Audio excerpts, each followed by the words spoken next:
সাংগঠনিক শৃঙ্খলা ভঙ্গের অভিযোগে বৈষম্য বিরোধী ছাত্র আন্দোলনের হবিগঞ্জ জেলা শাখার আহ্বায়ক আরিফ তালুকদার ও সদস্য সচিব মাহাদি হাসানের পদ সাময়িক স্থগিত করা হয়েছে। বান্ডেল থাকলে প্রতি সেনমানিতে টাকা বাঁচবে। বিকাশ সেনমানি বান্ডেল কিনে জিতুন প্রতি লেনদেনে। সোমবার সংগঠনের সাংগঠনিক সম্পাদক মইনুল ইসলাম স্বাক্ষরিত এক নোটিশে এই সিদ্ধান্ত জানানো হয়।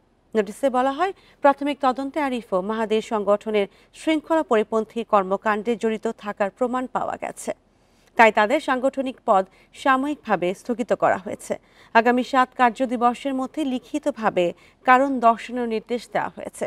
নির্ধারিত সময়ের মধ্যে কারণ দর্শানো না হলে হবিগঞ্জ জেলা শাখার সকল সাংগঠনিক কার্যক্রম সাময়িকভাবে স্থগিত থাকবে বলেও নোটিশে উল্লেখ করা হয়েছে।